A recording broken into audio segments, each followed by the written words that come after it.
Good evening. The time is now 6:34. We'd like to welcome everybody to our regular Alice Independent School District Board meeting. This is the first meeting of the year, so Happy New Year to everyone. We wish everyone the very best this year. Today is Monday, January 12th, 2026, and we're in the Alice ISD Boardroom to call this regularly called meeting. Item number 1 on the agenda is to call the meeting to order. Item number 2 is to establish roll call.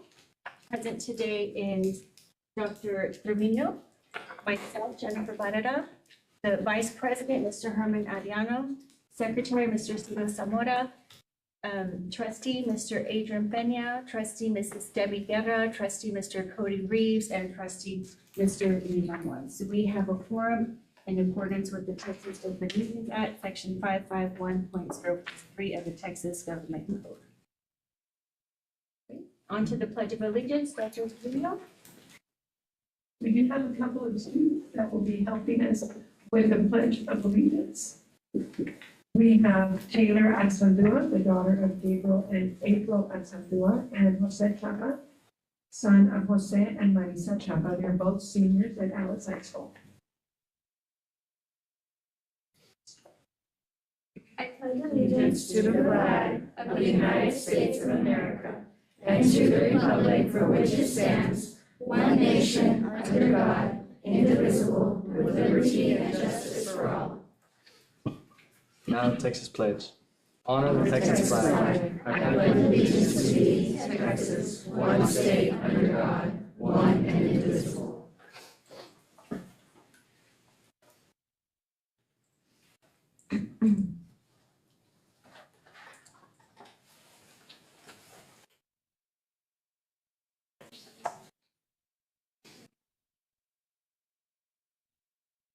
Thank you, Taylor, and thank you, Jose.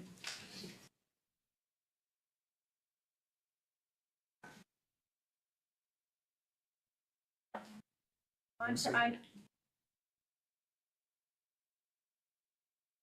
to item number 4, to recommend and approve the board meeting minutes. Regarding 4A, the minutes of the public hearing of the Financial Integrity Rating System of Texas, which was held on December 15th of 2025, and 4B, the minutes of the regular board meeting on December 15th of 2025. At this time, do I have an approval for the board meeting packets? I'm going to Motion to approve the minutes from the board meeting from December 15, 2025. anytime. We have a motion from Ms. Guerra. Is there a second? I'll second. And a second by Mr. Reeves. Mr. Ariano? Aye. Mr. Zamora? Aye. Mr. Peña? Aye. Mrs. Guerra? Aye. Mr. Reeves? Aye. Mr. Ramon? Aye. Myself, aye. It passes. Thank you. On to item number 5. At this time, we'll have Ms. Ophelia Hunter pull the public comment sheet to see if anyone has signed up.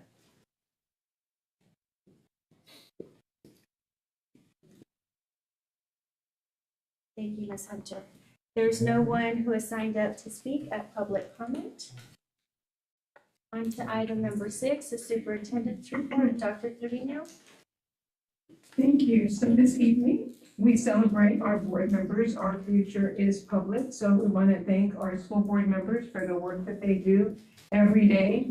I know that at many times you don't get the recognition and the praise, so we do appreciate everything that you do for our students and our community. I invite Ms. Orta up to the podium to start our little celebration. Good evening, Dr. Trevino, board members, and community members. As already mentioned, January is School Board Appreciation Month. This year's theme, Our Future is Public, reminds us that public education is the foundation of our community and the pathway to opportunity for every student we serve. Today, we take a moment to thank our Board of Trustees for your leadership, your commitment, and your willingness to serve.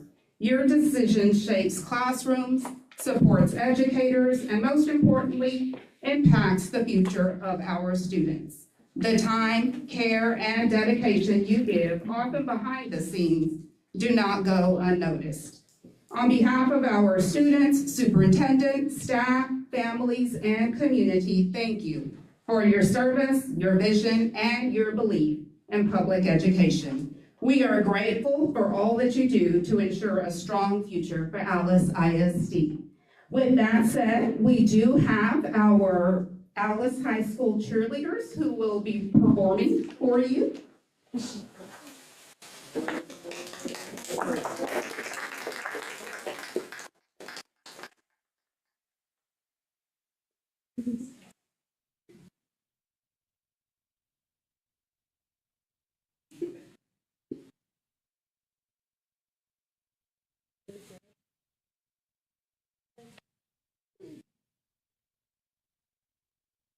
Ready? Who are we? AISD. Yell. What do we say? Come on, say. You in every way. Our school, our voice, our pride, our choice. Let's all cheer loud. Our board makes us proud. You yell, Alice. Hip go.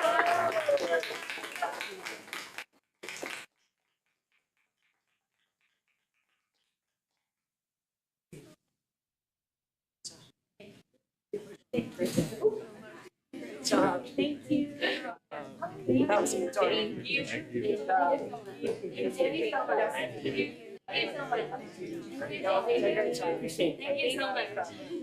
you so much. Thank you so much. Thank you so much.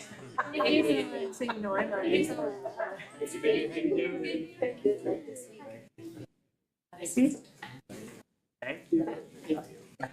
Thank you. Thank you all so much. And they will be competing this coming weekend, so at state, so we know they're gonna do amazing. These are our senior girls only and their staff, so thank you so much.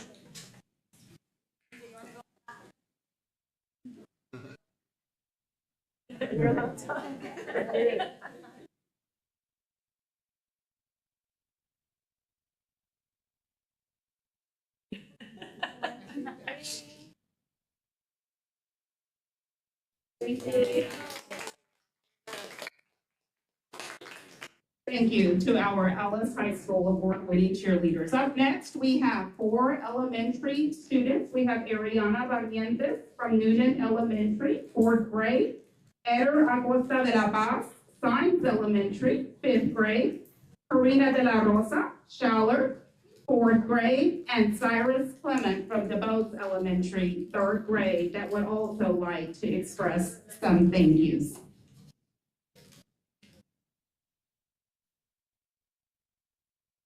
Good evening. On behalf of the students of Alice ISD, we want to thank our school board members for everything you do, especially making our campuses safe. This year, you approved privacy fencing for all schools, which means strangers stay out and our people stay in. That's a win-win. It's a place where our citizens we feel protected, cared for, and slightly less worried about losing our snacks stolen. You always think about what students need to learn in a safe and happy place. Thank you for putting our safety first, even when we don't always put our backpacks in the right place.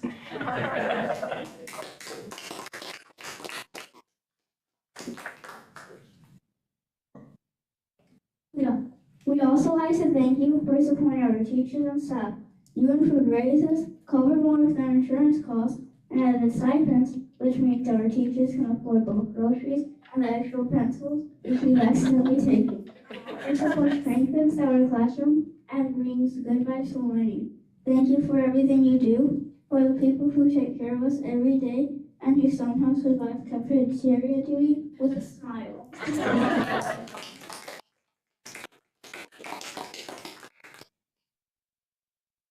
Thank you for helping us learn in the best and least boring ways possible. By adopting the blue bonnet curriculum, you gave us lessons that are engaging, challenging, and believe it or not, sometimes actually fun. And the Chromebook, game changers. Now every student has access to technology, assignments, and the occasional accidental 300 open tabs. You clearly care about keeping our classrooms exciting, modern, and powered up. Thank you for helping us to become better learners and faster typers.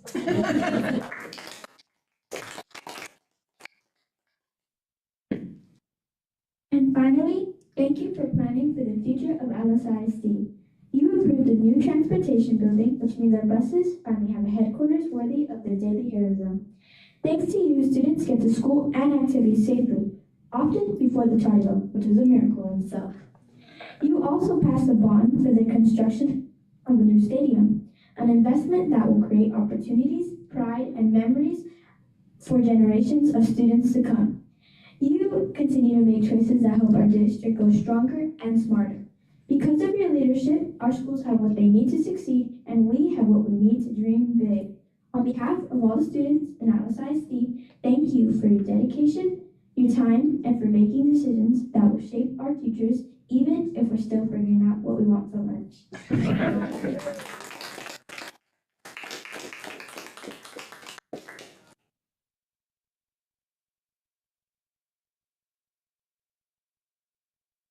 Thank you, Alice ISD School Board members.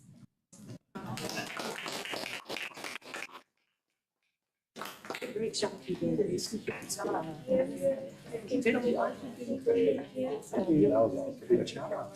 Thank you. Good job. Thank you. Thank you.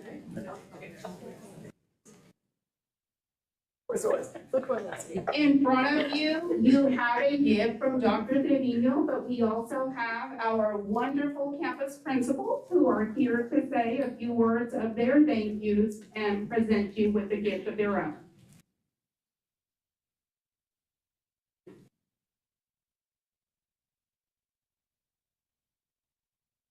Take a picture with the children. Yes.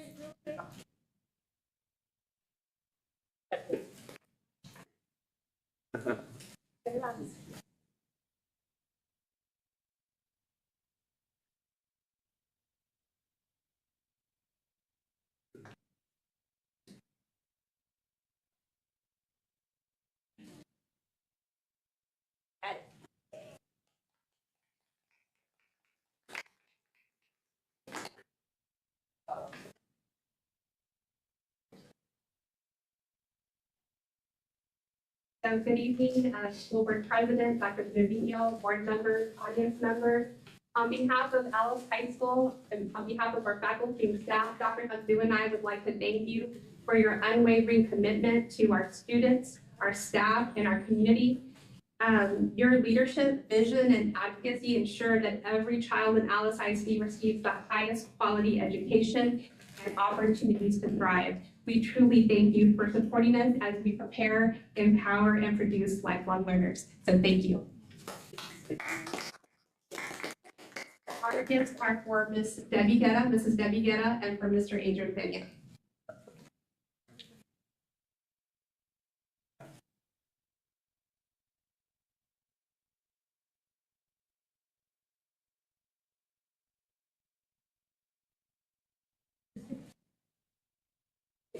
This one's my. You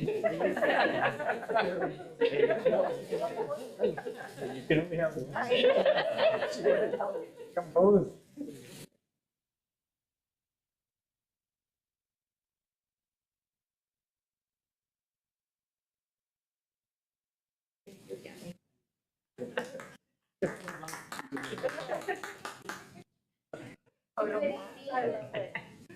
On behalf of all of the wonderful students at William Adams Middle School and all of the staff, we would like to thank all of the board members for your commitment to our district and especially to our students, in particular, Mr. Herman Arellano.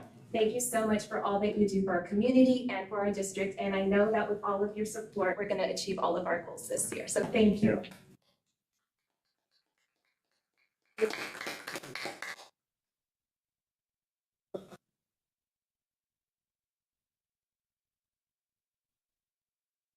you.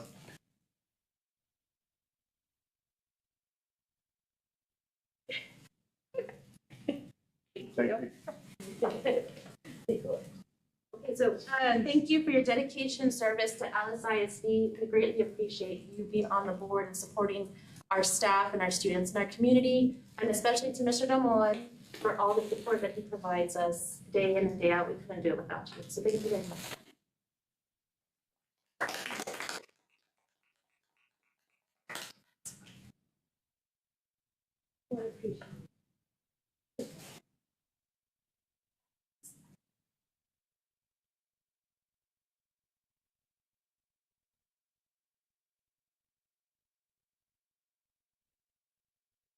On behalf of Noonan Elementary staff and students, we're extremely grateful for all of your service and leading your heart and vision to do what is always best for our students and our staff, and ultimately Alice community. We're very happy that you're here to serve us, and we appreciate everything that you do. And Jennifer Barrera, you are our honoree today. Thank you.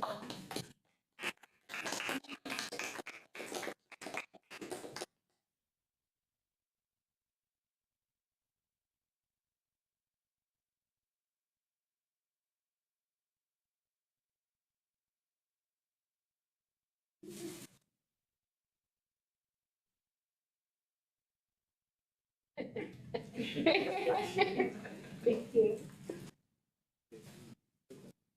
Good evening. I'd like to speak on behalf of Science Elementary. First of all, I want to say thank you for supporting the work we do and believing in the work that we do. I agree with everybody that we are going to reach our goals, and this is because you support all of the initiatives. And so thank you for serving all of the students and staff of AISD. We're very thankful to have you. And we're recognizing a day Mr. Field. Yeah.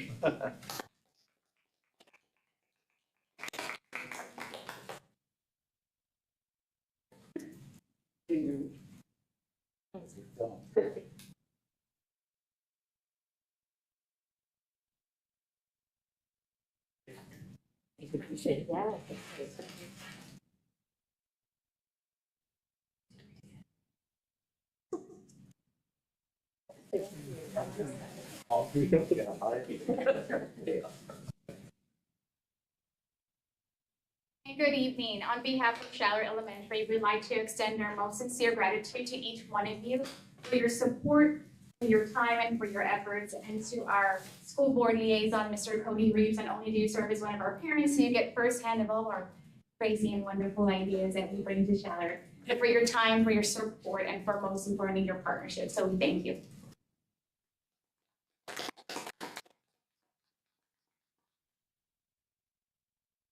Thanks, Doc. Thank you.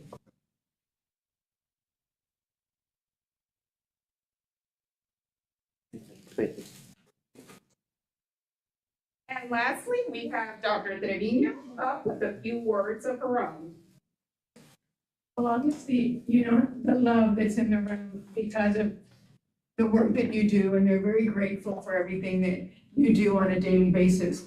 But we also know that it's not just you that are committing when you committed to becoming a board member. It was your entire family as well. So we have a short little message and hopefully a surprise for you all on behalf of Alice ISD.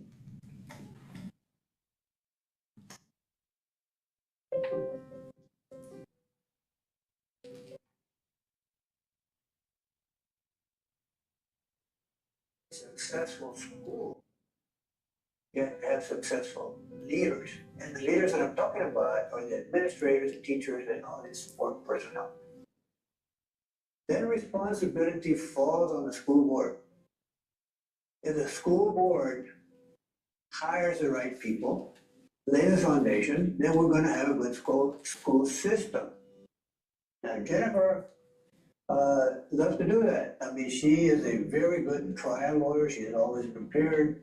She is prepared to answer any question in the courtroom, and I'm pretty sure that she is prepared to answer any question in the school board. Others have recognized their work because they are a finalist for recognition as one of the best school boards in the state. So, are we proud of her? Of course we are. Is the community proud of her? Well, I hope they are, because not only her, but the other members are working together, the superintendent. And I think the results are gonna speak for themselves. And they're good. Thank you, Mom, for helping support our school district. Hey, Mom, I appreciate everything you do for the school, for William Adams, and we love you and thank you. Thank you, Jennifer Banana, for all you do for our schools. Thank you for Newton Elementary.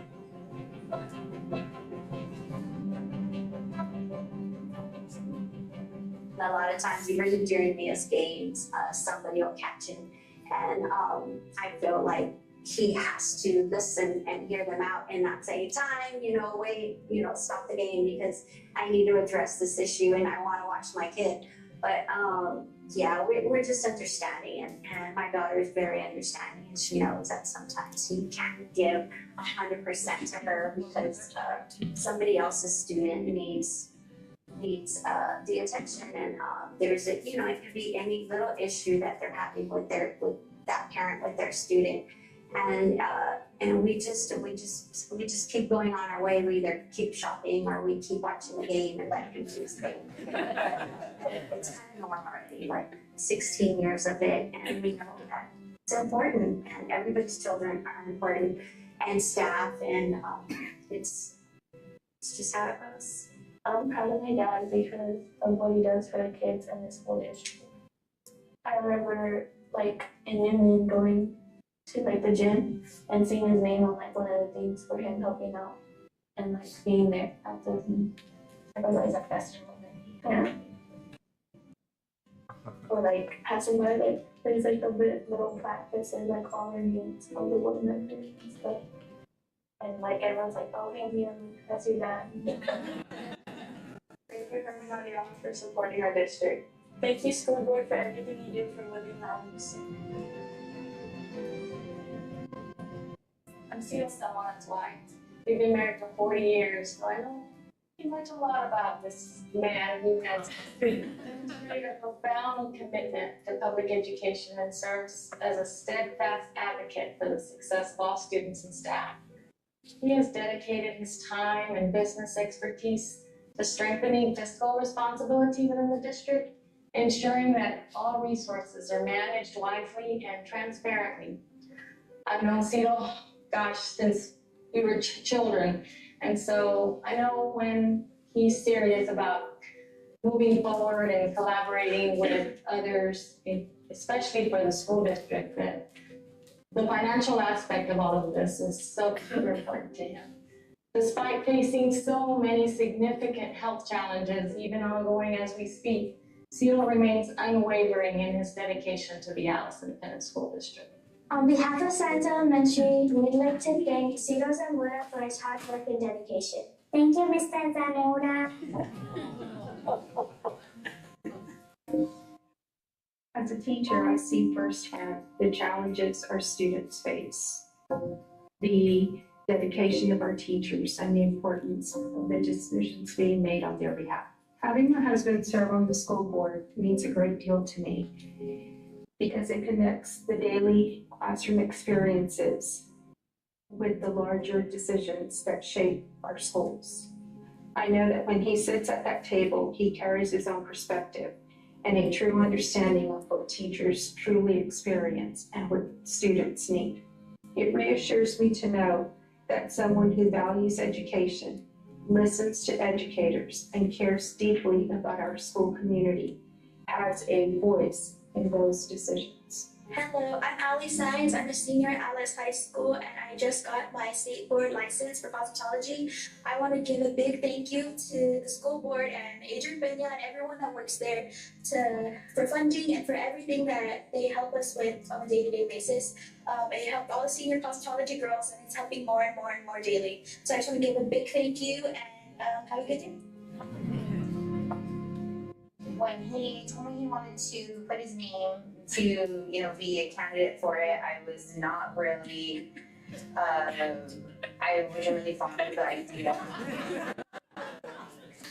When you do that, it's kind of like you never do right. No matter what, there's always someone who's going to think you're doing wrong. But, he was so strong about it, and he just had so much passion, even since before. I feel like he loves Alice. He loves, the kids, everything. He's just really good. He's always done, youth sports. He's just, it really is. At the end of the day, it's about the kids and about the staff and just, what he can do, I guess, to help make things better. So he's a great dad because he always comes to school and helps us with reducing light, with putting up the lights, and putting the glass wall in, and he always comes to the school to help our school be a better one. Basically, I'm happy that my dad's on the scoreboard because he makes good decisions for me and my friends. Thank you, Mr. Reese, for all you do. Thank you for supporting our school. I think it might go back to when he used to coach, like a little basketball team. I noticed that he still keeps in tabs with the kids that he coached back then. And they come up to him and, they really like him, they hug him. And sort of, come on, coach, so I think that kind of like brought that into him he cares about kids, he still cares about them, he still keeps up with what they're doing with their lives now, he always says, oh, that was my player, like he'll bring things like that. And he feels the same way about the students, they're all his kids, they're all people that he cares about. He cares about their futures, he cares about how they're doing, whether it be in athletics or in their classroom or, band, anything. It's very funny. He's always making people laugh. He will,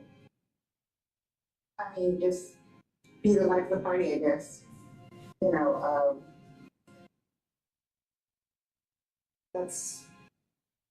He's also very family oriented. It's all about the kids, our kids, our grandkids.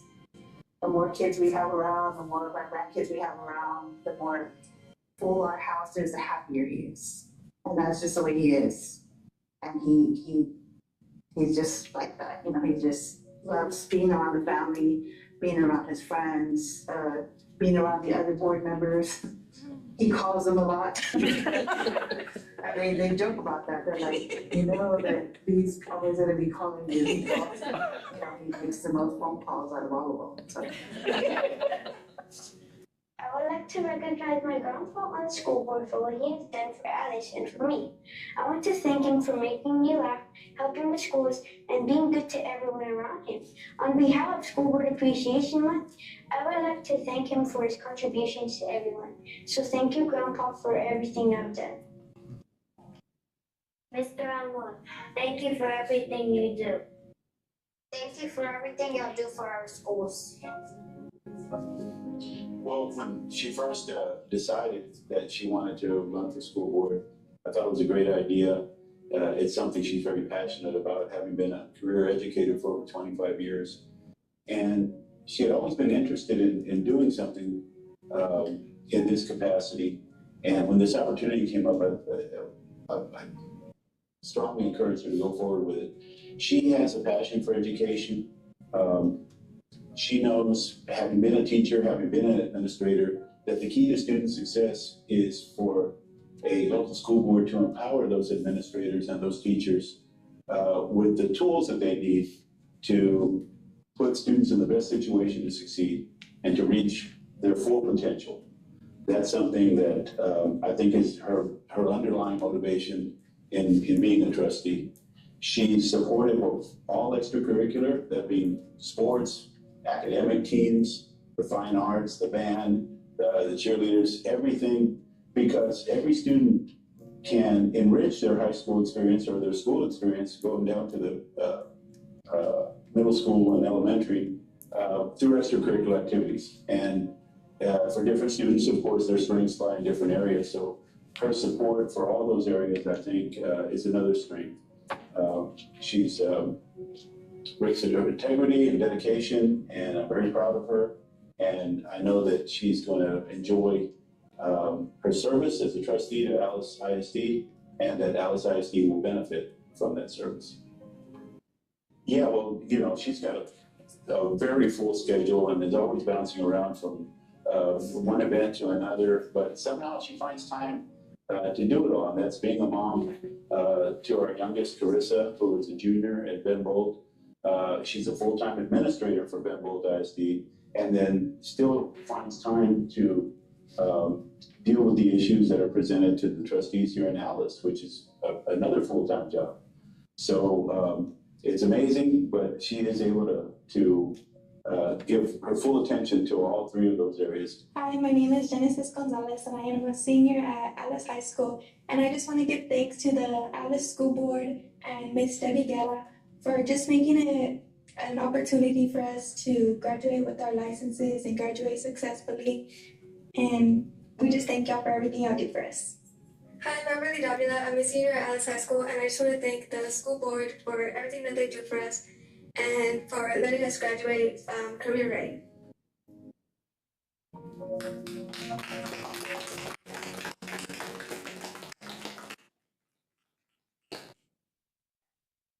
How can anybody say it better than your own family? And so thank you for the work that you do.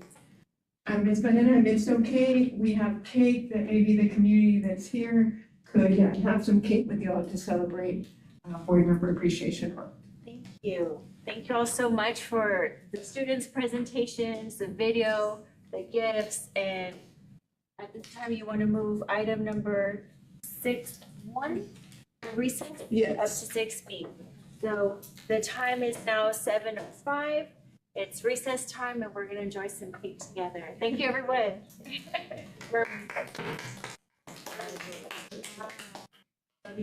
I know.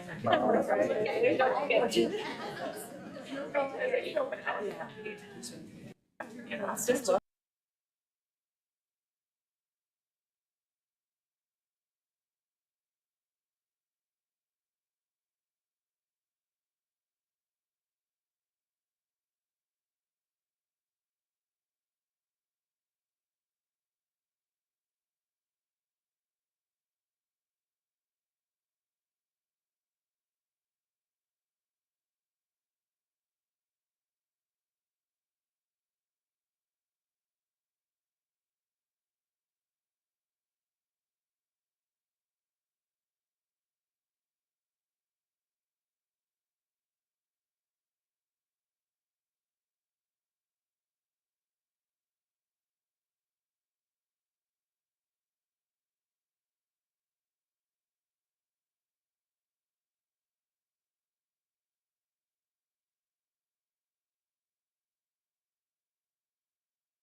The time is now 7:20. Recess is now over. Dr. Trevino. Yes, thank you all so much. Thank you for joining us for some cake. The next presentation is an academic update, and I invite Ms. Grace Bettis of William Adams Middle School to present an update on WAMS.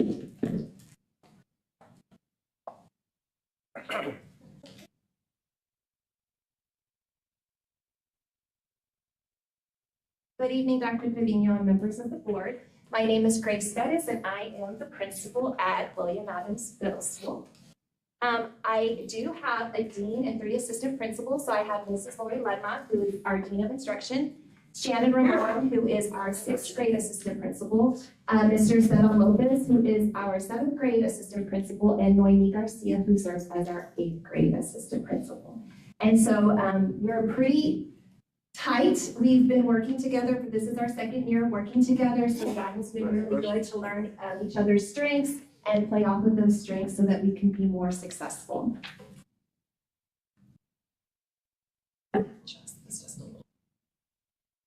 At William Adams, our mission at WAMS is to foster a safe, supportive learning environment that provides academic excellence and social emotional growth. Through innovative instruction and high expectations, we nurture curiosity, resilience, and respect, preparing students to become confident, responsible individuals. And our vision at WAMS is to cultivate an inclusive, inspiring community where students are motivated to explore their passions, excel academically, and grow as confident, resilient learners prepared for this ever-changing world. So a little bit about WAMS. So our 6th grade, we currently have 326 students. In 7th grade, we have 343 students. And in 8th grade, we have 295 students. And you can kind of see there's a big difference between 8th grade and the other 2 grade levels, and you can definitely feel it during lunchtime. And our total enrollment, last year we were at 931 students, and this year we've grown to 964. So we've gained about a little bit more than 30 students. Our demographic. So our EcoDis, last year we were at 86.28%, and this year our EcoDis is at 90%, which is really great. We've grown about 4 percentage points, and that is really great for our accountability so that we are compared to schools who are very much like WAMS, and so this is a true representation of what our demographic is there at WAMS. Our at-risk population is 56%, our SPED population is 22%, our ESL is only 2%. We went down to about 3 percentage points on that because we only had 1 ESL student come up from 6th grade.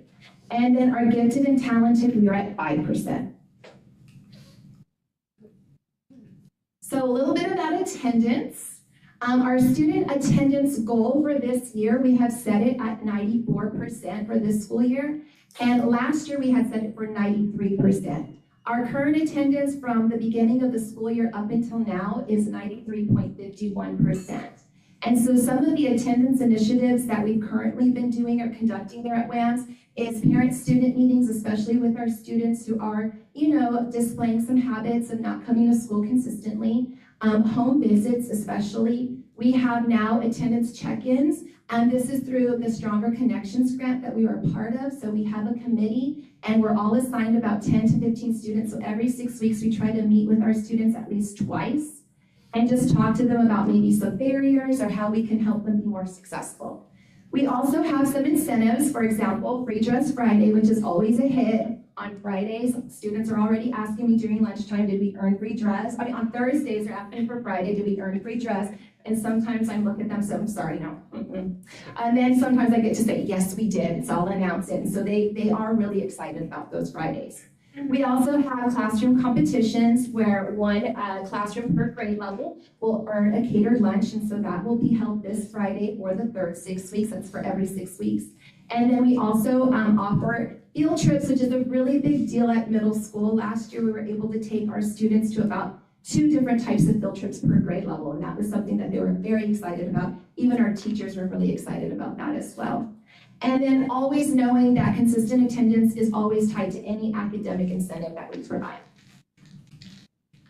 And here's just a look at some of the attendance incentives that we provided. Our last one happened during the week before break. We had a lot of fun with our kids that week. We did a lot of really cool things during lunchtime. We played the Saran Wrap game. We had trivia happening based off of like holiday movies, Christmas movies. They earned gift cards, so they were really excited. I think I had a lot of fun too. And then we also had, and that's a picture on the right bottom of one of the classrooms that won that catered lunch. And then we also collaborated with Urban Air, and they gave us gift certificates to our students who had perfect attendance for that 6 weeks. So and also Whataburger. Whataburger has also been very helpful in providing incentives to our kids, and so we know we can always count on Ms. Roseanne. So a little bit about our accountability. So our goal this year is to move from a 78, which is a C, to an 87, which is a B. And so some of y'all are probably asking, why an 87? Well, an 87 is what WAMS needs to contribute to our district moving into an A. And so we are very well aware that WAMS is about 30% of the accountability rating here at Alice ISD. So we know WAMS counts a lot. So down on the bottom, you'll see just some historical data. And you can see that WAMS is on an upward trend. In the 22-23 school year, they were a 70, 23-24, 72, and then Grace came in, and now we're a 78. I'm just kidding. So we are really, really trying our hardest to achieve the goals, which is an 87. Guys, don't hold me. I'm kind of nervous now. So this is, of course, some of the data that we've collected over the years in regards to each content that is tested. So you can see some color there. So 6th grade, in the 24 school year, you can see 6th graders who are now our 8th graders, okay? You can kind of see how they've been progressing throughout their years at WAMS. So in the 24 school year, 6th grade, as 6th graders, they were 64% approaches, 42% meets, and 13% masters. Last year, they ended the year at 69% approaches, 40% meets, and 13% masters. And now, as of benchmark 1, which was taken in late October, we have 56% approaches, 19% meets, and 4% masters. But we have to take into consideration that we've now taken out about 26 students who are now our English 1 kids. So we're still working, and our final goal for that cohort of kids is 72% approaches, 45% meets, and 20% masters. So we do know that we have a lot of work ahead of us, but we are prepared to help our students be successful and meet those goals. For our current 7th graders, who their first year at WAMS in 6th grade, they're the green. Last year, they ended the year at 77% approaches, 51% meets, 26% masters. And as of benchmark 1 in October, you can see that they've already grown to 79% approaches, 50% meets, and 18% masters. And their final goal for the school year is 80% approaches, 55% meets, and 30% masters. So you can see we're not far from our goal. And then for our current 6th graders, on benchmark, what came to us from as 5th graders, in parentheses, you can see that as 5th graders last year at their elementaries, they finished the year collectively at 73% approaches, 53% meets, and 25% masters. And you can kind of see we're just a little bit off of where they were in October, so we have a lot of optimism that we're going to achieve our goal at 80% approaches, 55% meets, and 30% masters. Okay, I'm going to give you fair warning. ROA is one of those contents that a lot of the skills are spiraled in. The next data set that y'all are going to see is math, science, and social studies, where there is a lot of new learning. So please, bear with me. In math. So again, you can kind of see the cohort of kids in math as 6th graders, which are now our 8th graders, the yellow. 49% approaches, 12% meets, and 1% masters, and that was in the 24 school year. As 7th graders last year, they fell a little back to 44% approaches, but we did increase our meets to 22% meets, and we did increase our masters to 2%. Now, as 8th graders, we are at 50% approaches, 22% meets, and 1% masters, and this is with all content being assessed. Mind you, we took this in October, and less than a quarter of the standards had been taught. So we are very hopeful that we are going to achieve our goal of being at 65% approaches, 30% meets, and 20% masters. And of course, that cohort of kids in 8th grade, that's also including 65 of our students who are 7th graders who are taking the 8th grade assessment as 7th graders because they are in an advanced math course. Any questions on that? Okay. And then our current 7th graders in the green, they ended their school year as 6th graders at 65% approaches, 30% meets, and 13% masters. And as of right now, on benchmark 1, 37% approaches, 12% meets, and 1% masters. And again, that's with only less than a quarter of the standards being taught. So they still have a lot of time, but we do have high expectations for them. Our goal is set at 75% approaches, 45% meets, and 25% masters. And our current 6th graders, they came to us from 5th grade at 77% approaches, 55% meets, and 29% masters.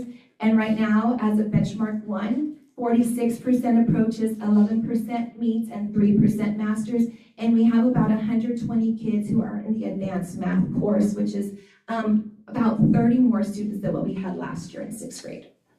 And then our goal is 80% approaches, 60% meets, and 30% masters. Science and social studies. So science and social studies is only taken in the 8th grade. So our 8th graders have to take 4 different assessments.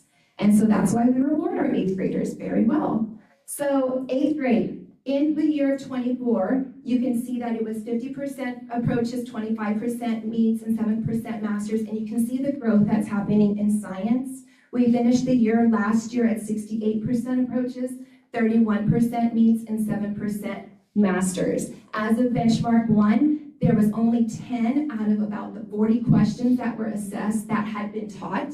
And so they already are performing at 40% approaches, 13% meets, and 2% masters. And of course, this also takes into consideration that we have 34 students in 8th grade who are not taking the science test because they're taking the biology test. And so you can kind of see where the masters kind of is not as high because of those 34 kids who would probably more than likely perform in that meets and masters category. But our goal for STAR is 72% approaches, 40% meets, and 20% masters.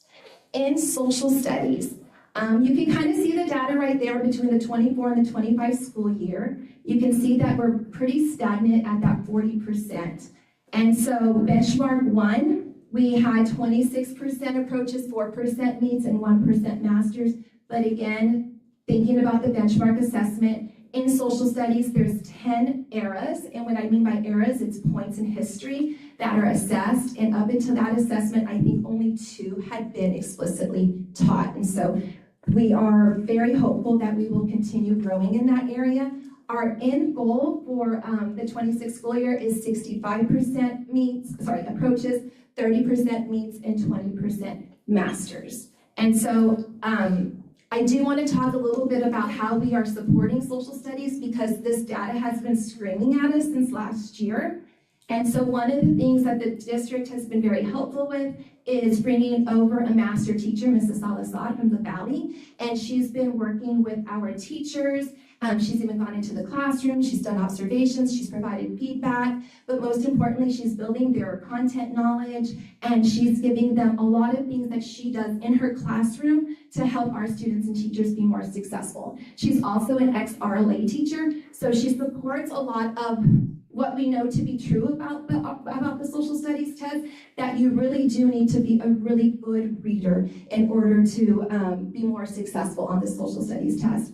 And another thing that I feel that's going to set us up for more success this year is that I know a little bit more about this test and the content. Last year I was very much, I just need to get into the operations and logistics of the class, of the school, and now I'm more available to get into the content. And so one of the things that we did is I studied that social studies test, and I went back to the teachers and I was like, how are we, I know we're teaching the content, but how are we really helping our students be successful? Because if you look at the test, half of it is tied to a stimulus. And what I mean by a stimulus is there's an excerpt from like a historical document, or there's a map, or there's a diagram. Like, do our kids really know how to analyze these things? And so that's one of the things that we are really working on this year, is because it's not so much about memorization of facts, but you have to be able to apply it. So now I'm going to talk a little bit about our 8th grade EOC. So we're really excited about having EOCs at WAMS because this is what makes us very unique and special in the area, I think. Because I don't think there's any other middle school in this area that offers as many EOCs as we do. I know a lot of schools offer Algebra 1, but having English 1 and biology at a middle school is unheard of. And so we are very fortunate to have y'all support that area for us and giving us the opportunity to provide this to our students. And so our enrollment in Algebra 1, right now we have 27 students, in English 1, 26, and biology 34. We can kind of see some pictures of our students working in those classrooms. So we're going to take a quick look at our EOC data. In algebra from the 24 school year, we had 95% of our students at approaches, 91% meets, and 60% masters. Last year, we had 100% approaches, 96% meets, and 72% masters. And on benchmark 1, again, whether it's less than a quarter of the content, we already had 100% of our students at approaches, 63% meets, and 22% masters. And so we're really, really going to have to focus on the meets and masters, because I told the kids, if y'all are in this class, it's because y'all are going to give me masters. And so they're really working hard towards that, because you can see our goal, 100% meets, 100% approaches, 100% meets, and 90% masters. In English 1, there's no data available for the 24 school year because last year was the first year we provided this course. So 100%, we ended the year on STAR at 100% meets, approaches, 100% meets, 62% masters. And I honestly was not happy with that master's score. We needed that to be higher, and so we're gonna work really hard to increase that. As a benchmark 1, we had 100% already, 100% of them approaches, 96% of them already at meets, and half of those students are already performing at the master's category. And our goal for the end of the year is 100, 180%. And so I do want to talk a little bit about English 1 because there is a huge jump. We're taking 7th graders who are now taking 9th grade content. And so there is actually a huge jump in the score. So if I was a master's kid in 7th grade, that means that I could have made a 76 and above, and I was considered a master's kid. But now that I'm taking English 1, master's is actually an 84. And so if I perform at an 80, well, guess what? I'm no longer a master's kid, I'm actually a meets kid. So those are things that we have to closely monitor with our students. In bio, we don't have any data from the 24 school year, but last year, we ended the year at 100% approaches, 100% meets, and 13% masters. And we really, really want to try to up that master's category. Statewide, master's is pretty low. It's not as high as you would think, but our WAMS kids can definitely outperform the state in that area. In benchmark 1, we already had 97% of our students at approaches, almost half of them already at meets, and 3% at masters. And so our goal is 100, 150. So a little bit about our instructional focuses at WAMS. Since my time started at WAMS last year, we've been kind of doing we've had a lot of PD, just a lot of expectations that are happening in the classroom. So one of the big ones for me is academic discourse, having our students talking while they're learning, making sure that we're utilizing the academic vocabulary that we are learning, giving those students the opportunity to engage with one another. Student engagement, giving them hands-on learning experiences, anything that's going to get the students moving up and about, just having a really fun time with the learning. Most importantly, standards-aligned instruction, making sure that we are teaching to the standard. and utilization of HQIM. HQIM means high quality instructional material, and I know one of the little elementary students kind of held up a bluebonnet book, and that is what is HQIM. It's what the state has deemed is aligned to our standards, and so all of our classrooms do have the HQIM available to them, and we are really pushing it with all of our content areas. So again, WAMS is so much more than academics.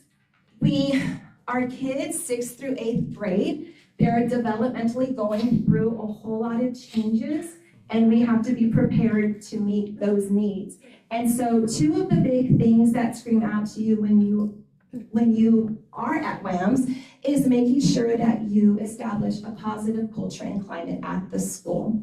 And so when I'm talking about culture, I'm talking about shared beliefs, values, and attitudes that shape the school behavior, influences how people interact, how we all work together. And culture is not just built overnight, it takes time. And it takes time through traditions, expectations, and leadership. So culture isn't just what we say, it's how we show up, how we treat one another, and how we carry out our mission. And for me, and this is a quote, but it really speaks to me because I don't want our kids just to see WAMS as a school. I want them to have memorable experiences and reflect as adults like, hey, WAMS was a really great time in my life. So I want it to be a place where they actually want to be. And so some ways that we are improving the culture, and this is just a little tidbit of information that I'm giving you, but probably the most important because how we start a class period is going to set the tone for your entire 56 minutes with those kids. And so what we have initiated this year is a strong beginning. And so a strong beginning means that we are greeting our students at the door, even though we may have been upset with them yesterday, today is a new day and we have a smile. Making sure that 100% of the time in the classroom is academically focused, and so making sure that we have a startup activity for them, already getting their brain going. Another thing that we really appreciate about our teachers, and they do a great job, is sharing good things, learning more about your students outside of the classroom. And another one that's directly tied to academics is making sure that we communicate the learning objective, the learning goal. And this is really important because the students need to understand what the expectation is for that day. And so you can kind of see some pictures of our students. We have Mr. Sendejo doing his daily fist bumps. Miss Ivania's, she's very good with the kids. And then we see some of our teachers sharing good things and helping students be more successful on their startups. Now, I spoke a little bit about culture, but climate is another word that's associated with what I just spoke about. So what is climate? The overall atmosphere of the school environment. It includes the physical, emotional, and social conditions, and it affects how students, teachers, and staff feel about being at school. And I think we can all agree that climate is so important because I want us to reflect on ourselves, and if we walk into a room, we can instantly feel if we're wanted or if we're not wanted, right? And so one of the things that I really talk to our teachers about is cultivating a place where they want to be, making it warm, making it inviting. I'm not talking about the physical aspect, but just the feel that you give off. And I know when I was at Shallard, I never really understood what climate was, but when I was at Shallard, we had an outsider come in. She was there to give a presentation, and she just gave me the biggest compliment. She said, your climate is so good here. And I was like, well, what are you talking about? She's like, I just feel it. When I walk in, it's just something that you feel. So I know people can pick up on that. And I know that I have a lot to do with that as a leader. So I have to set the tone, and then the teachers carry that out. So again, it's when you walk in, you can feel it. And so I do have pictures there of our staff. And so this just warms my heart all the time because our staff does a phenomenal job with not just our students in the classroom, but supporting our students outside of the classroom. So this was, I think, our boys and girls basketball opening home game. They gave invites to the teachers and staff, and they didn't ask for anything. And so our teachers took it upon themselves to get little gifts for all of the students that invited them to their game. And so I was like, what's happening? Because I was invited too, and I don't have a gift yet. And so it's just those things, the little things that really warm your heart. And another thing that I was talking to Dr. Trevino about in the climate is you can feel it even at our home games. And I know it's just a middle school, but I've gone to, and I think you've gone to other home games too, and it's just not the same. You know, we have a cheering squad, you can feel the energy, and it's just nice to know how much our teachers, our parents, but most importantly, our student bodies support one another. And so we're not perfect by any means, but our students are very good to one another for the most part. So why am I concentrating on culture and climate? Because strong culture and climate makes strong instruction possible. And I think as adults, we can all say that we don't work for people that we don't like. And so we really have to get our kids to like us, for them to work for us, but within reason, right? And so just making sure that our kids are respectful, we're respectful to them, cultivating just a positive environment for our students to learn in. So this is a little bit of the instructional support that we provided to our teachers over the year. I know that I talked a little bit about social studies and the support that Mrs. Salazar is providing to our 8th grade social studies teachers. And I'm just so appreciative that they've been just so receptive and immediately transfer anything that Ms. Salazar has. I was telling Mrs. Garcia and Mrs. Riva Minera that on Friday, our 8th graders were learning about the Industrial Revolution, and they were learning about the assembly line, and all 3 teachers had their students reenact an assembly line, so they were all in a line and they all had to work on a different part, and it was just a really cool experience for our kids. Another thing that we are working really hard towards is elevating our ECR writing, exploding the explain. Right now, I think our writing has kind of been stagnant, and we want to make sure that we grow our students into that master's performance level. And one way to do that is to elevate their writing by exploding the explain. And so that's just a little bit about the strategy that we use. I'm not going to get too much into that because I would be here for another 30 minutes, but so just know we're working on enhancing their writing. And then another thing that I'm proud to collaborate with the high school on is ensuring that our staff knows about CCMR and the graduation requirements. So we did have a presentation at the beginning of the year because it's just not high school's job to get our kids CCMR ready. It's all of us. And so we need to make sure that everyone understands exactly what it means to be CCMR ready and exactly what it means for our students to graduate from Alice ISD. So moving forward, the second semester, another thing that we're really excited about collaborating with the high school and Dr. Cantu is we are going to open up TSI testing to our 8th graders. And so TSI testing is one way that we can get our students that CCMR point. Some of our students can go into the high school already with their CCMR point. How wonderful would that be? And so one of the things that we're going to start offering are tutorial sessions that target TSI, the reading, the writing, and the math. And so we're hoping to get that started in the next couple of days and start testing them, at least having 1 test per month until the end of the school year. Another thing that we're so excited about is our benchmark 2 assessing. That is going to happen at the beginning of February. So we're going to look forward to getting that data back and making some instructional adjustments. And of course, continuing with our data-driven instruction and targeted supports and interventions tutorial sessions. And once a month, we also offer Saturday school sessions, and these Saturday school sessions focus on our GT students and having a writing camp for them. It's always targeted reading and writing, but as of February, we're also going to integrate more social studies and science. And so we're excited to offer those to our students. Any questions?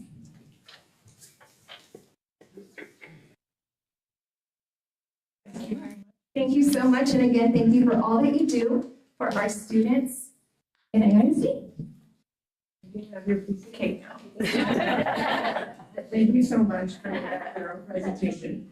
I now have Ms. Van Damas come up to present the student services update.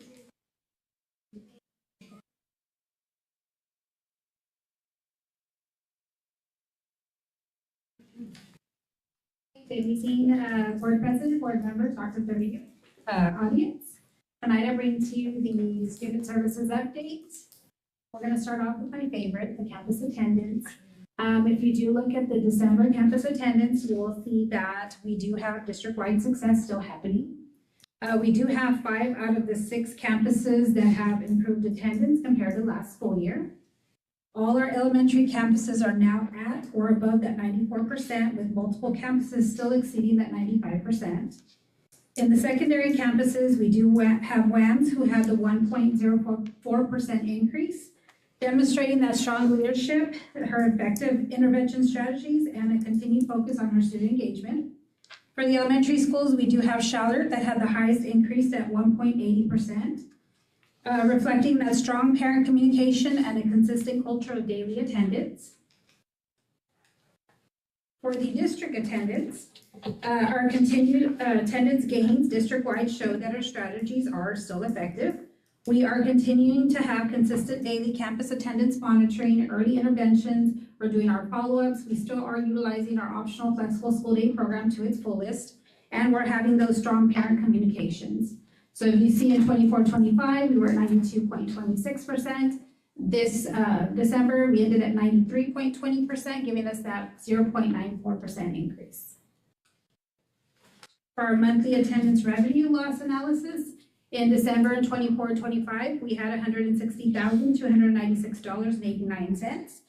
This year in 25-26, we had $136,546.67, giving us that monthly attendance revenue savings of $23,750.22. Moving on to the last piece, the first semester district comparison. I only gave you the districts so you can see at a glance the 24-25 and 25-26. If you look at high school was actually our largest gain of all the campuses. It shows that they are improving their student engagement and attendance accountability. Moving on to WAMS, although they still had a small little decline, they still are offering that targeted support without any significant concerns. Noonan had the 0.06% increase. Science at the 0.75% increase. They were the largest gain for the elementary schools. They're really pushing that campus above that 95% mark, continuing to show their progress.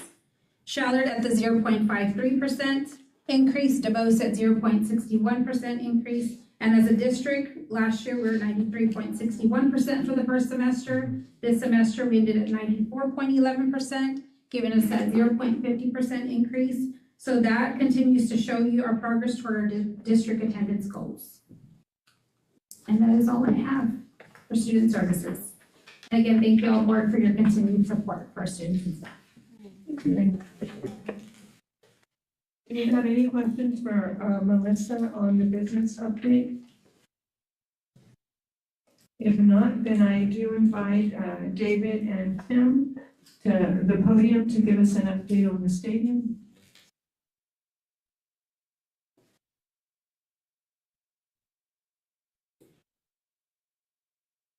Yeah. Good evening, people of the audience, Dr. Trevino, board members. Thank you all for what y'all do and everything. I'm Tim Gleinzer. I'm with Weaver and Jacobs, project manager for the football stadium. This is David Iglesias with PBK. He's with the architects, and just going to give you an update on the stadium here. Start off. Always start with the floor plan or site plan of the job, kind of just showing you where everything is. Move on to right here, which again, south of the picture, you on the left side, you have the home side, the right side, you have visitor side, and then in the north end zone, that is the field house. Another view of that, where the field house is down below, and then right side is home side, and the visitor side to the left. We'll start with the concession building on the home side, which is building A. Nothing real has changed on that building. The plumbing roof has been completed. We are currently waiting on block to continue on that building, which we are expecting that to show up at the end of the month. So nothing new really has changed there. There's another view of it. Moving to the press box, structural steel is about 98% done, but all the large pieces for that structural steel is complete. So we're about 98% done with that. Second floor concrete was poured before the end of the year. The exterior metal studs are about 85% complete. Exterior sheeting just started, so that's ongoing. And then MEP overhead roof is ongoing as well. And then we started today on the second floor interior partition walls. And then roof should begin towards the end of the month on the press box. And here's another view of it. Got a lot of metal studs up. You can see the yellow sheathing. That's the exterior sheeting. They've started on that. Should go up pretty quick. There's another view. This is the parking lot side looking up to the press box. Just kind of another view of that. And then going to building C, which is the north concession. Nothing real has changed on that. The plumbing roof has been completed. Again, we're waiting on block to continue up with those walls on that building. And there's another view of building C. Moving on to the field house, which structural steel is about 98% done. The RTU support frames were completed. Metal roof decking was completed. The plumbing rough-in is ongoing. Exterior CMU walls started last week, so that's going up. And then MEP overhead rough-in is ongoing as well. I don't know if you can kind of see there's some electrical conduit up above that they've started on, and then straps for ductwork and such. Another overview of the field house. That's from the field side looking in. Scaffold around the building, block getting prepped to be laid. There's that. Building E, kind of in the same situation as A and C, is plumbing rough's done, waiting on block to hit the site so they can continue up erecting those walls.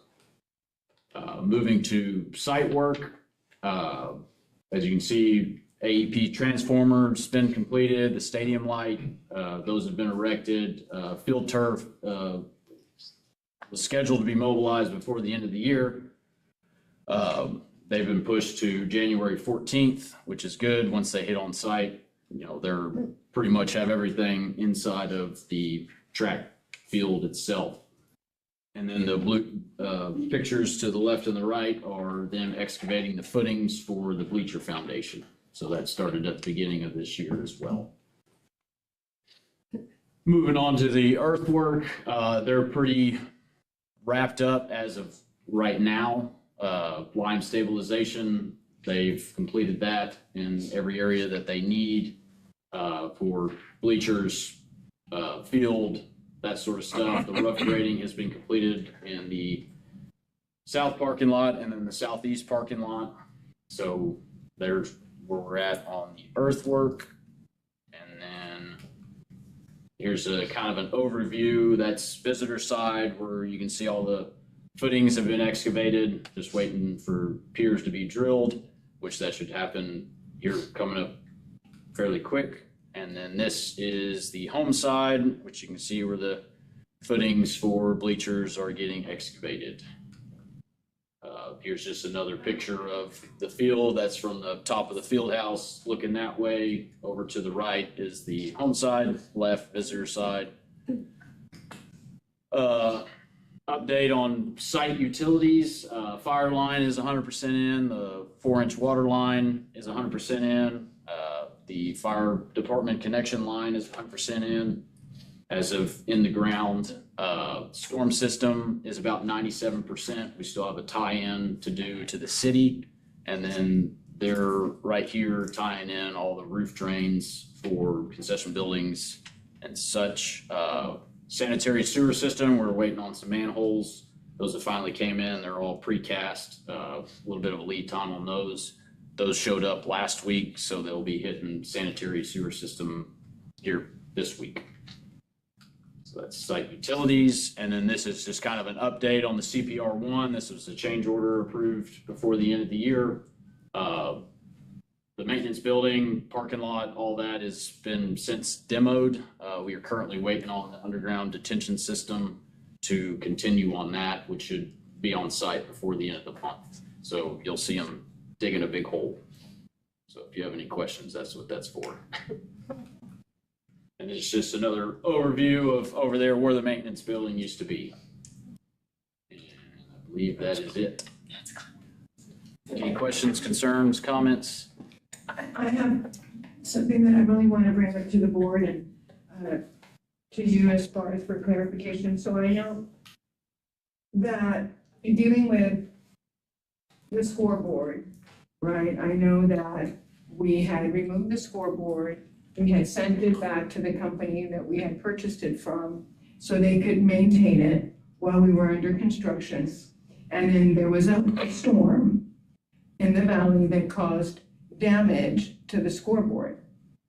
I received an email saying it's human nature or Mother Nature, so it's on the district.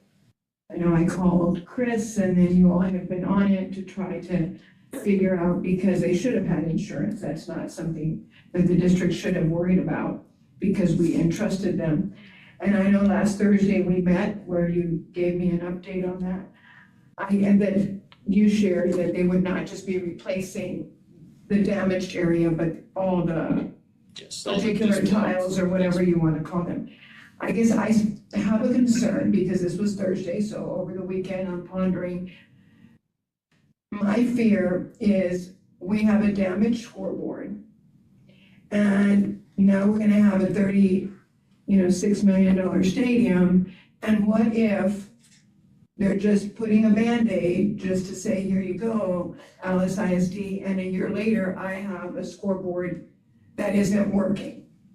So what are the guarantees of that scoreboard truly not being damaged?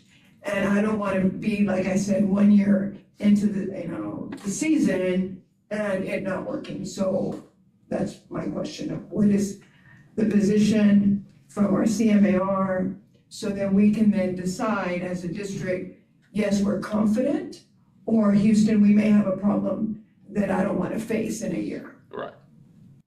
So I'll get with Chris on that, because Chris has been handling the scoreboard situation, but we aren't gonna put a scoreboard up there if we're not 100% positive that it's gonna work. And we're not just gonna put a scoreboard up there if it's not to be to y'all's standards, so. Like I want it. Correct. Because the scoreboard was only a year old. Correct. Right, so it's not like it was, so I don't want damages, like I said, a year or two, like what's gonna be our guarantee that it is, gonna be at 100%, or if not, then what position can we take as a district to make decisions if we would like to purchase another one, what that would cost, or what, I'd like all those. Right, well, I mean, we can certainly look at those options for sure. Thank you. I guess we could talk tomorrow. Yeah. Okay, sounds good. Anything else? Where did they have it stored? Did it just outside or what? No, it was in a warehouse down, I think, in the valley. And then they had floodings and some tornadoes or something like that, and the building fell on or parts of the building fell on the school board. Did we pay anything for them to store it, or they just? Yes, they were under contract to store the school. Oh, okay. And the contract should state Uh-huh. what that liability And their is. building had to have been insured, so anything in the Exactly. building should be insured. Yeah, we don't. So then just to clarify, that's something we're currently looking into. I know that's on the horizon, and then you'll, at the next meeting, present some options or as to what we can do, if we're gonna replace the scoreboard or. Yeah, we can. Yeah, we can work. Once we can determine as far as warranty and possibly extending the warranty of the existing scoreboard, we can also explore options for possible upgrading costs associated. Apparently the scoreboard has been damaged. We know, and it's a big stadium, you can tell. I went there last week and if you go up there to the contents bleachers, and that scoreboard's gonna look small, and then if it's damaged, it's not gonna look any good. So see if we work out a deal with them, see how much it'll cost us, like the superintendent has told you. How much it'll, bigger one and nice, how much? Well, hopefully not much. Hopefully not much, but. It's something to consider with the overall scale of the new stadium and the existing scoreboard. Absolutely. Because we don't want a scoreboard that like the superintendent told us. For next year, the following year, it might not work. And there you go. Thank you, Jim. Appreciate it. Thank you. The next three items, just to expedite it, do y'all have any questions for Kim or Mr. Bettis or Coach Castellanos? If not, that ends the superintendent's report. Thank you, Dr. Trevino. On to item number 7 on the agenda, the consent agenda. All items under the consent agenda are acted upon by one motion. Upon a board member's request, any item on the consent agenda shall be moved to the action portion of the regular agenda. Item 7A, prior to approval of the consent agenda, I'd like to thank the following committee members and businesses that have donated to our district. We have a donation by Nicole Bettis doing business as a Ariel Lichtenberger monetary donation of $500 to DeVos Elementary for Christmas. A donation by Mother Iglesia donated a 21-inch bike to DeVos Elementary for Christmas. Donation by Grace and Truth Fellowship donated a 20-inch bike to DeVos Elementary for Christmas. A donation by Deborah Gomez for $25 to DeVos Elementary for the bikes at Christmas. A donation by the Berlon Law Firm, Bobby and Graciela Berlon, donated 2 scooters and 2 bikes to DeVos Elementary for Christmas, a value of $200. A donation in memory of Frank Estrada Sr., 2 bikes to DeVos Elementary, a value of $100. A donation by the Mrs. Colquitt of $40 to DeVos Elementary for Christmas bikes. A donation by Prosperity Bank in the amount of $300 to Central Office for their Christmas luncheon. A donation by landlord Robin Blair and Sampson of $500 to the Alice ISD Central Office for their Christmas luncheon. And a donation on behalf of the John A. Ludegree of $250 to the Alice ISD Central Office Christmas luncheon. So thank you to all of the members of our community who have donated to support our district, our students, and of course, the Christmas bike attendance incentives. Thank you. There's no items for items on the agenda 7B, B, D, or E. So at this time, is there a motion for the approval of the consent agenda? We have a motion by Mr. Ariano. Is there a second? And a second by Mr. Peña. Mr. Ariano? Aye. Mr. Zamora? Aye. Mr. Peña? Aye. Mrs. Guerra? Aye. Mr. Reeves? Aye. Mr. Ramon? And myself. Motion passes. On to item 8 on the agenda, the action items. Dr. Trevino? This is discussion and possible action to approve Tyler Technologies. It's a transportation software for the transportation department with the initial cost of the first year at $58,292 and the cost of $11,000 per annual thereafter. So we want to move the transportation department to be a little more modernized. We're still doing a lot of paper requests. Everything is still being done through paper pencil, and sometimes we're just not as quick in responding, and sometimes because we're human, more errors may occur. So I invite Ms. Sanchez up to the podium to describe this software and seeing how we can continue to progress as a district. Good evening, members of the audience, members of the board, and Dr. Thurito. I'd first like to thank each one of you for your service, for your time, and for the leadership you provide for our students, our staff, and our community. And so this agenda item is for our transportation software through Tyler Technologies. Right now, our transportation department has separate software for tracking fleet maintenance and separate software for tracking activity trips. But we don't have any software for routing, and we don't have any software where parents can actually track their students. So this new software will be an all-in-one software where we would have routing capabilities, we have a parent app, activity trips can be requested through there, we can manage our fleet maintenance, and there's also reporting capabilities in the system. And this is all in one instead of having separate softwares to do each thing that we need to do. So right now our buses do have GPS on them, but we don't have any way for parents to track their kids. With this new software, parents will be able to download an app and get live bus locations and pick up and drop off details. And parents will also get automatic alerts if there's any changes or any delays for any routes. In the future, we will have the option to have students scan on and scan off of the bus using RFID readers. And this software will improve communication with parents without any staff intervention because all of the notifications are done automatically. And so besides the parent app, this supports daily operations with some additional tools, which include paperless forms.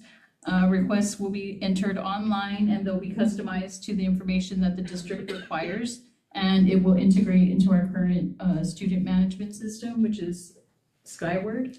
The software also has reporting capabilities. So the district has 2 major reports that it submits to TA every year. So this will help ensure that we're submitting accurate reports. It also helps create routes with student safety in mind. So the entire area within the district boundaries will be mapped out to include walks, walk zones, hazard areas, speed limits, and travel restrictions. The routing system will automatically determine transportation eligibility and will assign the closest and safest bus stop for the students. Each bus will also have a tablet for their drivers. So this is going to work like Google Maps. When you open it up, it'll just have a route for the bus drivers to follow, and it'll have pinpoints for every student that needs to get dropped off. And at every drop-off location, the information of the student that needs to get dropped off or picked up will pop up. And so these tablets are very basic. It only has this software on there. Nothing else can be accessible through those tablets. And so like Dr. Trevino mentioned, the cost for this in the beginning, the first year is $58,000 for implementation. This includes the hardware, the software, and any trainings that are necessary. And then after that, it'll be $11,000 a year just for the software service agreement. Do you all have any questions? Was this something that went out to bid or something that they came to y'all as a? Well, no, it was something that somebody had recommended this software to me, and when I got online to do research, it was one of the easier softwares to use. They are part of a purchasing co-op. We are going to TIPS, and it is below the purchasing requirements for RFP, but they are part of a purchasing co-op. Okay. I have a question. The 58, sorry, go ahead. The 58 includes all the tablets? Yes, it includes all the tablets. For every single bus, and yes. What about the white fleet? That does not include? Not the white fleet. Just the buses. Okay. And we can always add additional tablets. I think we're gonna start off with 10, and then if we need more, we can add additional tablets later on. Okay. I had a question. You mentioned something about that later on that kids would be able to like scan to get on. Mm-hmm. Is that only gonna be available to like bus riders or like all students? I'm not sure. I'm thinking it's for the kids that ride the bus in the mornings, but I don't know if we can use it for like band trips or football games or stuff like that. I was more thinking, and this might be for him, for safety. I was just thinking that in the event that, let's say we had to evacuate kids, that would be a good way to track to make sure everyone got on, and we would have like an automated list of the kids on the bus. Yeah, I was just thinking. Yeah, I'll ask to see if there's some kind of, because I know that the information that's going to be on there is going to be it's going to be the students that require transportation. Right, so I don't know if maybe they have something else that will allow for something. That will allow, yeah. So we could link it to their ID and we can just kind of scan it, so we know exactly which kids are on what bus. Yes. And for the ones that are out a little more rural, I guess the parents can get on now versus calling and say, you know, kid's sick today, don't even. Right. So it'll save, And it'll automatically update the system and let them know. yeah, on the tablet, on their route, knowing, okay, we don't gotta go to A because kid's sick, okay. And the software is it seemed pretty easy to use. If a new student needs transportation, you would just, you know, put their address and it reroutes everything for you, so it seemed pretty user friendly. And I also like the idea of it's gonna map out your route. So if we have to get a substitute bus driver, it's gonna tell you who's supposed to get off at each of those points. Right. It also So it's has- very, you know, for safety purposes, you know, I think that that's a plus too. It'll also have a picture of the kid that's supposed to get on and off the bus, so. Oh, wow. Yeah. So you're not dropping off. Right. At the wrong thing. But it's got good safety features. That's why I was asking about that, you know. You just keep track. Well, in our area, it's easier. Child technologies. I'm not sure if I can get a list for you of the schools in the area. I know a lot of school districts use it, more of the bigger school districts, but I can get a list for you to just more or less Comparison, like, yeah. what other districts use.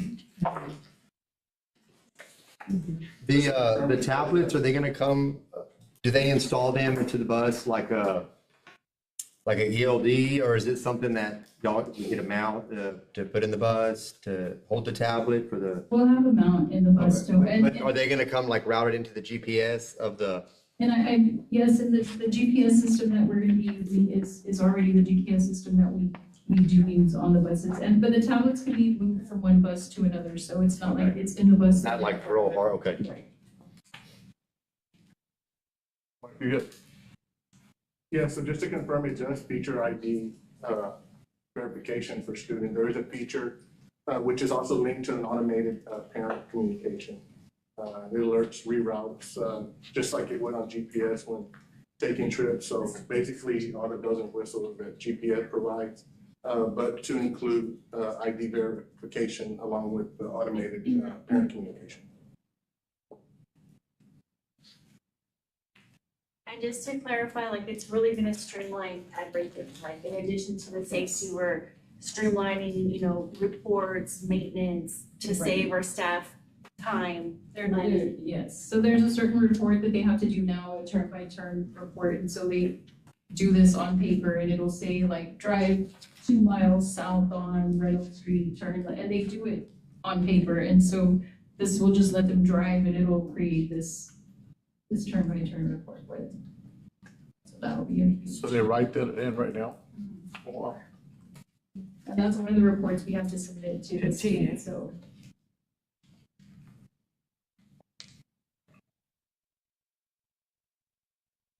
Thank you, Ms. Sanchez. At this time, is there a motion regarding item 8A on the agenda? We have a motion by Mr. Trevino, is there a second? I'll second. A second by Ms. Guerra, is there any discussion? Oh, well, I'm sorry. There was a motion by Mr. Gamon and a second. Is there any discussion at this time? No? Mr. Ariano? Aye. Mr. Zamora? Aye. Mr. Peña? Aye. Mrs. Guerra? Aye. Mr. Reeves? Aye. And Mr. Amon? Aye. And myself, aye. Motion passes. On to item 9 on the agenda, close our executive meeting or session called in accordance with the following provisions set forth in the Texas Government Code. 9A, Texas Government Code Section 551.074, personnel matters. 9A1, presentation and discussion of new hires. 9A2, presentation and discussion of retirement. 9A3, presentation and discussion of resignation. 9A4, personnel update regarding investigations. 9A5, discussion of superintendent's annual evaluation and contract. 9B, Texas Government Code Section 551.071, legal matters, board attorney advice, and 551.074, personnel. Item 9C, Texas Government Code Section 551.076, review and discussion of district-wide intruder detection audit report findings. 9D, pursuant to Texas Government Code 551.071, attorney consultation regarding legal issues related to possible approval of written contracts for administrator to receive financial benefit for providing services outside of house ISD.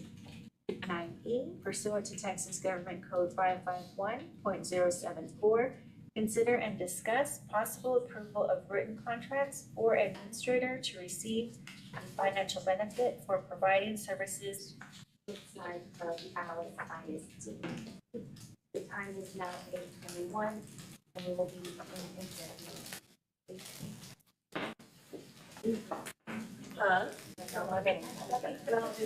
James, the practice of general language, I put those together.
now 11:04 and still January 12th of 2025.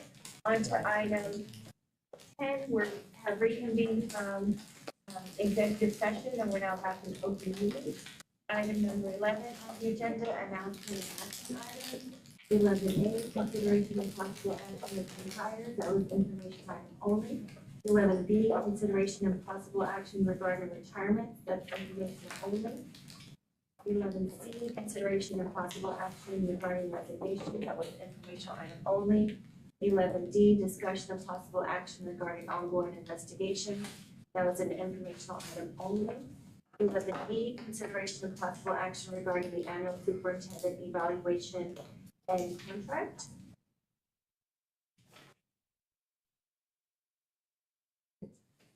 I believe. Superintendent, was this? Yeah, it's the one I hand wrote on the paper. Oh, I believe there's you a have, motion. you're looking at the wrong person. I thought we had. We're right next to each other. At this time, do we have a motion? Yes. I move that we approve the superintendent evaluation and contract as discussed in closed session. Do we have a motion by Mr. Zamora? Is there a second? I'll second. And a second by Mr. Adriano. Is there any discussion? Mr. Adriano? Aye. Mr. Zamora? Aye. Mr. Peña? Aye. Mrs. Guerra? Aye. Mr. Reeves? Aye. Mr. Ramon? Aye. And myself, I motion passes. Item 11F, consideration of possible action regarding district-wide intruder detection audit report and findings. That was an informational item only. Right, we don't have to approve that. Okay. And item 11G, consideration to take possible action to approve the written contracts for administrators to receive a financial benefit for providing services outside of Alice ISD. I move that the board approve the written contracts presented for Mr. Medical Pettis to receive a financial benefit for providing services outside of Alice ISD based on a determination that the contracts will not harm Alice ISD. The arrangement does not present a conflict of interest, and the services will be performed entirely on the administrator's personal time. Do we have a motion by Mr. Peña? I second. A second by Mr. Zamora. Is there any discussion? No? Mr. Adriano? Aye. Mr. Zamora? Mr. Peña? Aye. Mrs. Guerra? Aye. Mr. Reeves? Aye. Mr. Ramon? Aye. And myself, aye. Motion passes. The time is now 11:07 and this meeting is adjourned. Thank you to everyone who was with us all night.